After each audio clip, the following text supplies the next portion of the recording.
What if the reason you still don't have what you want isn't because it's far away, but because you've silently decided it's not yours to receive? You won't say it out loud. You might even affirm the opposite. But somewhere, buried inside the folds of your identity, there is a quiet voice that still whispers, "Not yet, not me, not this." And that voice isn't wrong. It's just forgotten its origin. You were not born with doubt. You were taught it. You were trained to lower your eyes when the universe tried to gift you something vast. And now, as your desires grow, so does the weight of this invisible resistance. A desire you feel deep in your belly, but a belief of unworthiness echoing in your chest. A craving to step forward, met by an invisible wall you don't remember building. Neville Goddard said, "Dare to assume you are what you want to be. Not wish to be, not try to become. Assume." And assumption, in the language of consciousness, is not about pretending, it's about remembering. Because you're not creating something that doesn't exist, you're stepping back into something you've disowned. The biggest block to manifestation is not reality, it's identity. The most loyal form of sabotage is the one that wears your name and your story and makes itself invisible by pretending to protect you. This is the inner contradiction.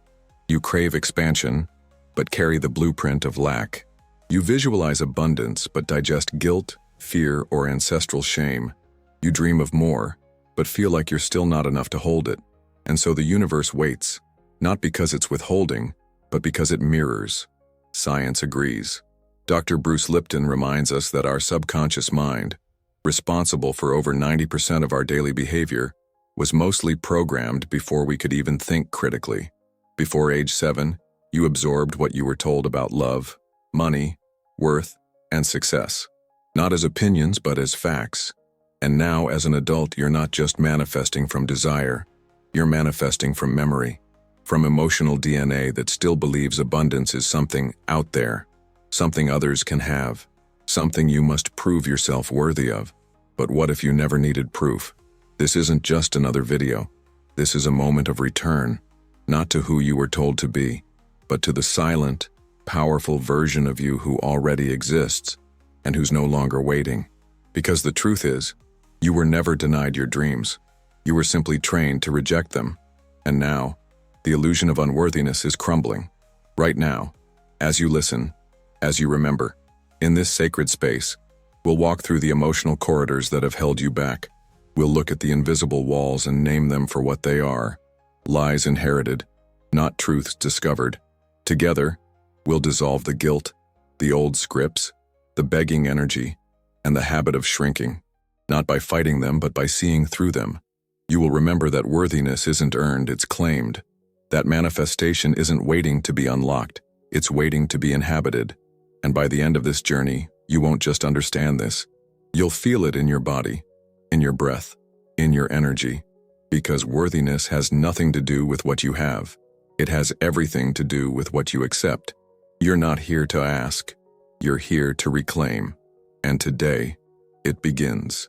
There is a kind of suffering that doesn't show on the surface. It doesn't shout. It doesn't weep. It lives quietly in the way you delay your desires. It hides in the way you hesitate before saying yes to something beautiful. And you might think it's caution, or timing, or divine patience. But often, it's none of those things. Often, it is the silent belief that says, "It's not for me." You've seen others receive.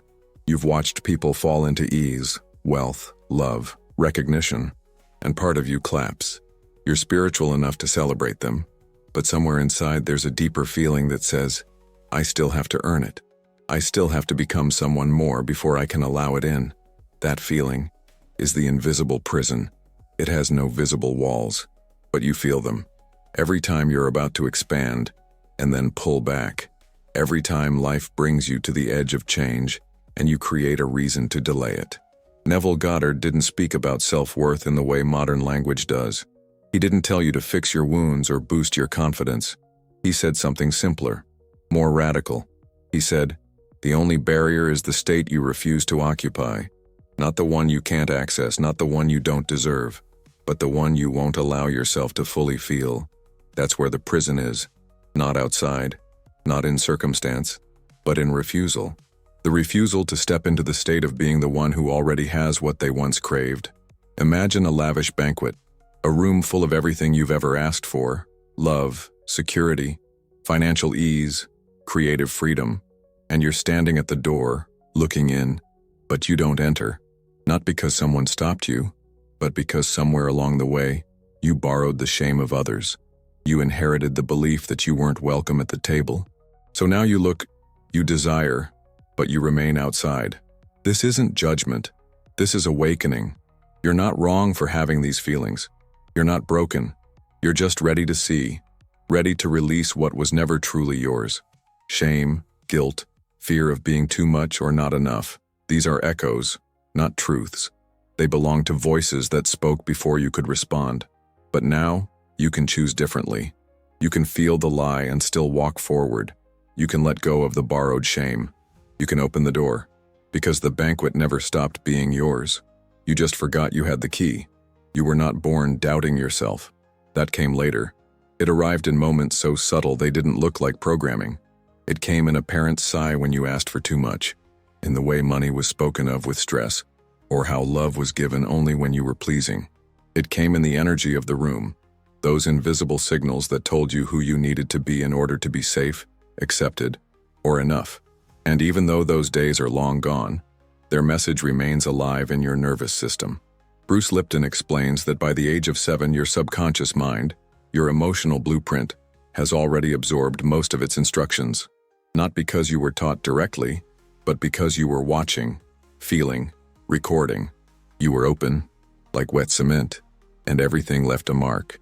And so now, even as an adult who reads spiritual books, who listens to teachings, who dares to dream, you still feel an invisible ceiling, not because the dream is wrong, but because the identity beneath it is outdated. Self-sabotage is not rebellion, it's loyalty. Loyalty to the self-image formed before you could question it. And unless you rewrite that early script, it will keep running in the background, saying things like, money causes stress, love doesn't last, being seen isn't safe, not out of malice, out of familiarity. And the subconscious craves the familiar more than it craves happiness. So notice, what is one belief about love or wealth or power that you didn't choose but inherited? One phrase, one energy, one silent lesson that still lingers in your choices today? Let it rise. Not to judge it, but to name it. Because anything you can name, you can rewrite. You're no longer 7 years old. You're not at the mercy of someone else's fear. The pen is in your hand now. And this is not about fixing what was. It's about choosing what comes next. Not from pain, but from presence. Not from reaction, but from truth. There is a version of you who doesn't just know they are worthy, but lives like it, speaks like it, chooses like it. And that version is not in the future. It's here, beneath the old script, waiting for your permission to emerge. There is a subtle energy in many spiritual practices that feels like devotion, but is actually desperation. It's the energy that prays not from faith, but from fear, that affirms not from presence, but from panic, that writes down desires with trembling hands, hoping the universe will finally hear. But the universe doesn't respond to fear disguised as ritual. It doesn't translate begging into blessing, because to beg is to declare, I do not have, and to declare lack is to embody it. Asking is not wrong. But asking from separation reinforces the very state you are trying to escape. You become the seeker chasing what already exists inside. You speak to the universe as if it's somewhere far. Instead of remembering, it responds through vibration, not volume. The louder your plea, the deeper your internal belief that it's not already yours. And manifestation, in its highest form, is never a negotiation. It is an assumption. It is not a contract between you and life. It is a mirror. So feel the difference. When you say, please let it happen, you are still in the position of one who waits. But when you declare, it is mine now, you are not claiming from arrogance, you are remembering. The moment you claim from the state of having, the world rearranges. Not always instantly, not always visibly, but undeniably. Because the subconscious does not care about your words. It listens only to the frequency behind them. This is not about pretending you have what you don't. It's about realizing you already are the container of the thing you seek. That every time you beg, you reinforce exile. But every time you claim calmly, quietly, completely, you return home. The universe is not your parent. It's not waiting to approve your desires. It is you, in another form, and it does not give to the worthy. It gives to the one who knows they are. Desire is not the beginning of manifestation. It is the echo of something that already exists. It arrives not as a wish, but as a signal, a memory surfacing from your deeper self. When Neville said that creation is finished, he meant that your longing is never random. It is the universe showing you a version of yourself you've already embodied in another state of consciousness. You're not chasing the future. You're remembering the truth. So when desire appears, don't question if it's meant for you. Don't ask whether you're allowed to want it. Instead, recognize what's being revealed. That the version of you who lives in that reality already breathes somewhere in your inner world. And the only gap between that version and this moment is identity. Not time, not worth, not effort.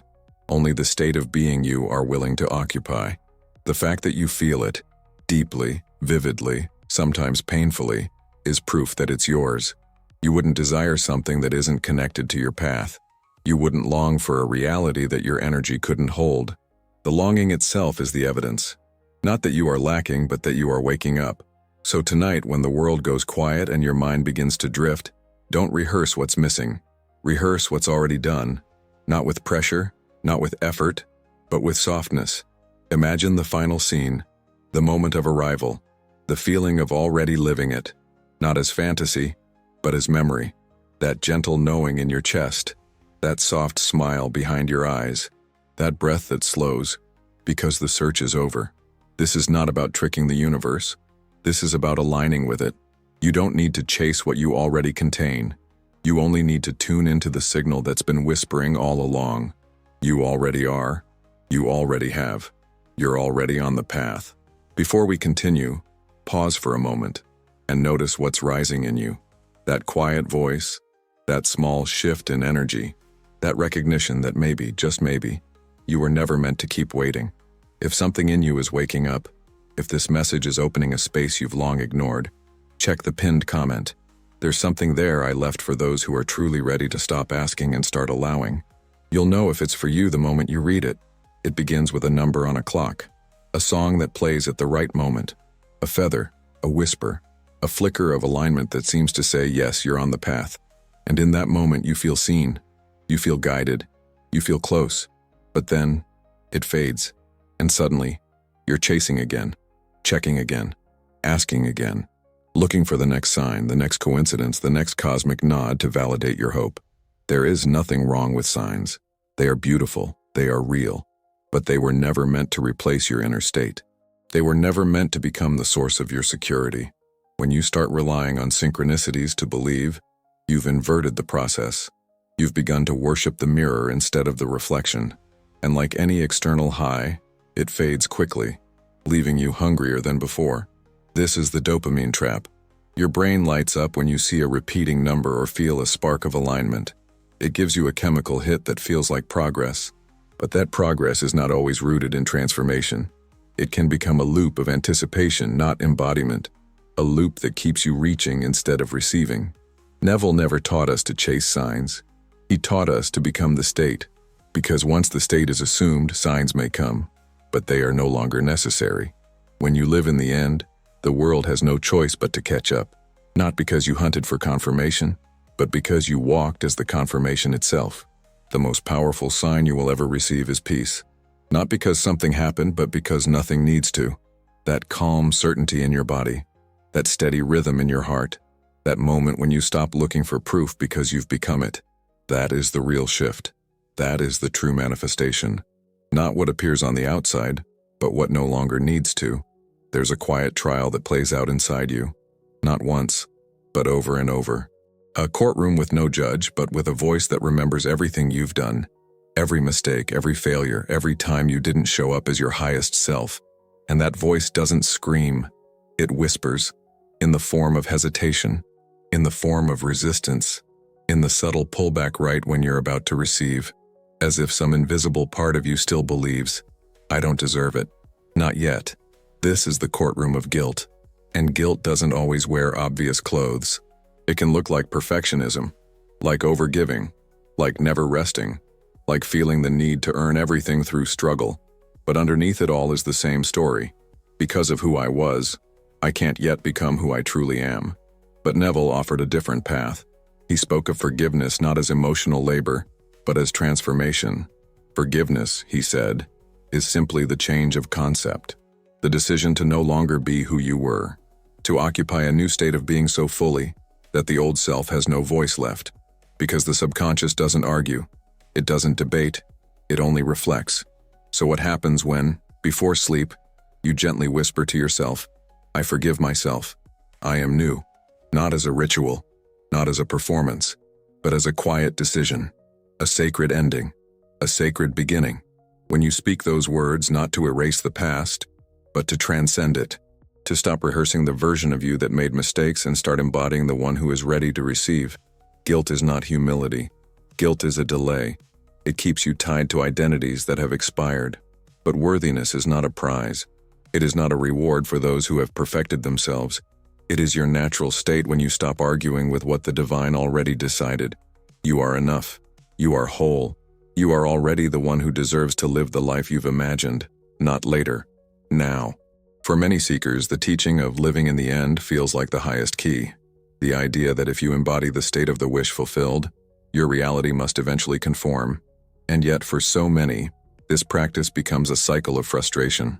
They try to feel the wish fulfilled, they push, they strain. They repeat images in their mind like a mantra, waiting for the spark to ignite. But nothing changes.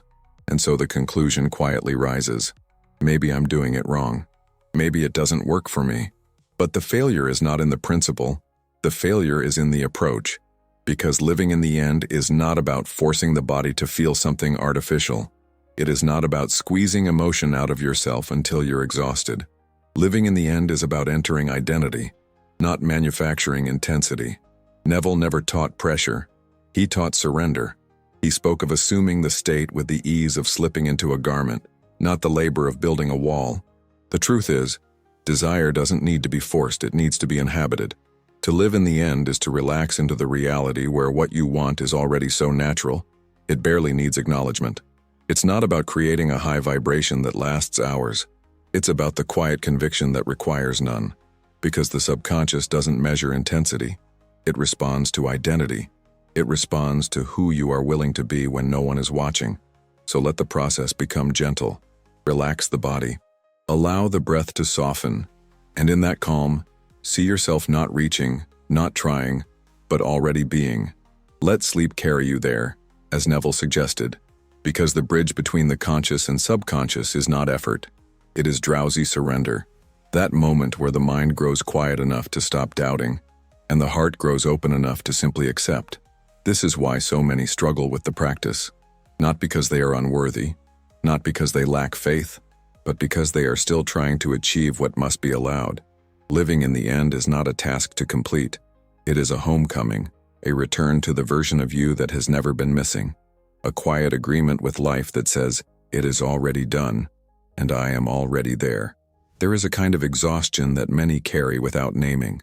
It shows up in the endless lists, the constant striving, the belief that if you just do more, learn more, push more, then life will finally open.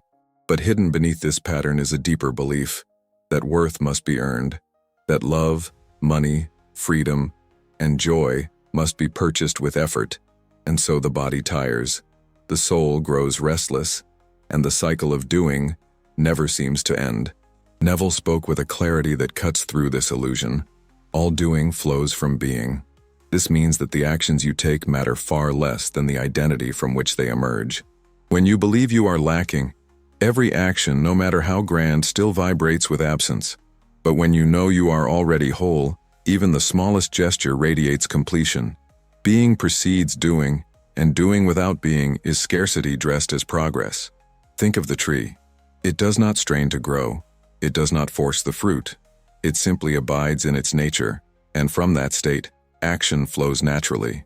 The roots deepen, the branches stretch, the fruit appears. Not because the tree worked harder than others, but because it simply was what it already contained. In the same way, when you embody the state of wealth, love, or freedom, the doing that flows from you becomes effortless. It is no longer a chase. It is expression. So pause. Feel the difference in your body when you act from pressure versus when you act from fullness. Pressure contracts the chest, tightens the breath, makes the world feel narrow. Fullness expands the heart, slows the rhythm, and opens the path ahead. One is survival, the other is creation, and the world always mirrors back which one you are living from. This is the wealth of being. It is not passive. It is not laziness. It is alignment. And from alignment, your actions gain a magnetic force they never had when they were driven by fear. When you affirm, even in silence, I am the one who already has it, you step into the source of power that makes every action a ripple of abundance, not a plea for it. And this shift, from doing to prove, into doing from being, changes everything, because the one who knows they already are never needs to chase again. There was once a woman who longed for love but carried the heavy belief that she was always overlooked. She could enter a room full of people and feel invisible, not because no one saw her, but because she couldn't yet see herself as chosen. Each relationship began with hope, but it collapsed under the same silent weight. I don't deserve to be the one they stay for.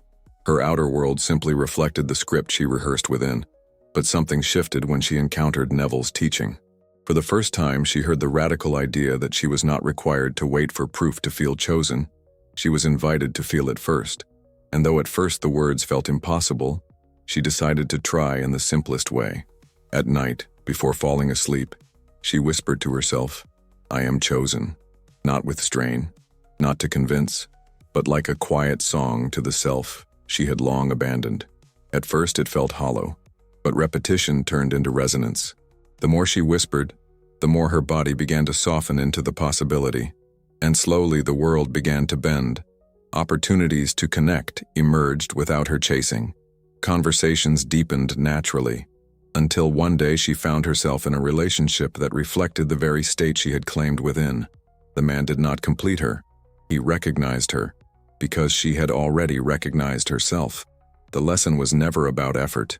It was never about chasing, controlling, or fixing. It was about worthiness. The moment she allowed herself to embody the identity of the chosen, life had no option but to mirror it back. Manifestation did not happen because she proved her value. It happened because she stopped arguing with it. Worthiness became the magnet, and everything else followed. Stop asking. Start owning. Most people live as if they need permission to be who they truly are, as if joy must be justified, as if wealth must be earned through sacrifice, as if love must arrive only after they've fixed every flaw. And so they keep asking the universe, asking others, asking themselves, am I ready? Am I allowed? Is it okay to receive? But this question has no end, because no answer from the outside will ever satisfy the void created by self-doubt. You could receive signs, confirmations, even small manifestations, and still feel unworthy, because the asking itself keeps you positioned beneath what you seek. It affirms separation. It says, I don't have, I am not yet. Neville's teachings were not about asking, they were about knowing, about assuming, about remembering that all is already given, and that what you do not yet see is not missing, it is unclaimed. He spoke of stepping into identity with calm, unwavering certainty. Not force, not repetition, but ownership. To own your desire is not arrogance. It is alignment.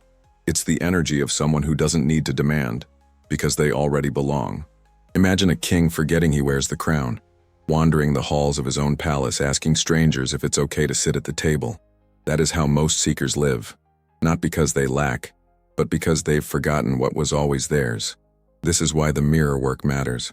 Not to inflate the ego, but to align with the truth. To look into your own eyes and say, I am the one. I already am. I already have. Not loudly, but clearly. The whisper of ownership carries more power than the loudest cry for help. Manifestation is not a request, it's a revelation. And the moment you stop asking and start owning, life responds. Not out of generosity, but out of law. Because what you assume is true in the silence of your being becomes fact in time. Not as a reward, but as a reflection. And that reflection begins the moment you say, it's already mine. Claiming is worthiness in action. There comes a point on every spiritual journey where the seeker must stop seeking, not because there's nothing left to learn, but because they realize they were never meant to spend their whole life preparing. They were meant to remember, to claim, to embody. Not someday, but now. You've read the books, you've written the affirmations, you've looked for signs, followed techniques, tried to raise your vibration, and maybe you've tasted moments of power, followed by long stretches of doubt. You've touched the edge of your vision, only to retreat into the familiar silence of, not yet. But what if the only thing that ever separated you from what you want was the belief that you still had to become someone else to deserve it? Neville Goddard said that to assume the feeling of the wish fulfilled is to honor God within, not to imitate the result, not to force a fantasy, but to honor the truth that creation is already complete, that your desire is not a hope, it is a seed, that what you long for is not asking for effort, it is asking for presence. When you assume the end, you are not stepping into a delusion. You are stepping into alignment with a version of yourself that already exists, fully formed, inside the infinite fabric of consciousness. But claiming that identity, truly stepping into it, requires the dissolution of an ancient lie, the lie of unworthiness, the belief that somehow because of your past, your mistakes, your limitations, or your lineage, you are not quite ready, not quite enough, not quite allowed. And this lie has many disguises. It wears the mask of humility, the mask of patience, the mask of logic. It whispers things like, let's be realistic, or when the time is right, or maybe after I fix this part of myself. But underneath it all is the same hidden message, not yet, not me. Bruce Lipton teaches that the subconscious does not argue with you. It does not evaluate your worth. It simply reflects the programs it has received. If you walk through life repeating to yourself, silently, subtly, that you are not ready, not deserving, not there yet, then your reality will mirror that conviction with unwavering loyalty. Not because the universe is punishing you, but because it is responding to the vibration you've accepted as normal. And so here is the great turning point, the sacred, often uncomfortable moment when you stop trying to prove your readiness and simply choose to be. When you stop asking if it's okay to receive, and instead begin to inhabit the version of you that already has. Not because you manipulated reality, but because you remembered how creation works. Manifestation is not a transaction. It's not a reward system based on moral points or spiritual effort. It is a mirror of being. The moment you assume the state, reality begins to reconfigure, not out of generosity but out of law. You don't attract what you want. You attract what you are. So feel the shift, not in your mind, but in your body. What does it feel like to already be chosen? Already be free? Already be seen, supported, and held by life itself? What does it feel like to know, not hope, not imagine, but know, that you are safe to expand? That your power doesn't need to be earned through struggle but embraced through surrender? This knowing isn't loud. It doesn't need to convince. It settles into your chest like a deep breath that finally lands. It softens your shoulders. It lifts your gaze. It moves you through the world not with force but with presence. You stop chasing. You stop rehearsing lack. You stop waiting for signs to validate what your soul already knows. Worthiness is not something you reach when you've mastered enough. It is not a status you unlock through spiritual achievement. It is your natural state. It is the quiet foundation beneath your existence that has never been taken from you, only forgotten. And every time you choose to act, speak, and breathe from that place, you reprogram the field around you. You become the signal, the evidence, the reflection. Imagine walking into your life like someone who already belongs, who walks into the room, into the opportunity, into the relationship, without shrinking, without needing to explain or justify. Imagine speaking your truth, not to be accepted, but because you already are. Imagine waking up, not to work for peace, but to express it, not to fight for freedom, but to live as if it has already arrived. This is not arrogance. This is not delusion. This is claiming, and claiming is worthiness in action. Tonight, when the world grows quiet and the voices of the day begin to fade, allow this one truth to remain. You no longer need to wait, not for the perfect mood, not for the right opportunity, not for one more sign. You are the sign. You are the opportunity. You are the one your future has been waiting for. So stop asking. Stop hoping. Stop bargaining with the universe as if it's holding something back. It isn't. It's holding a mirror. And the reflection will change the moment you do. Assume the end. Not with pressure, not with urgency, but with the calm, sacred knowing of someone who finally remembers. You already deserve it. You always did.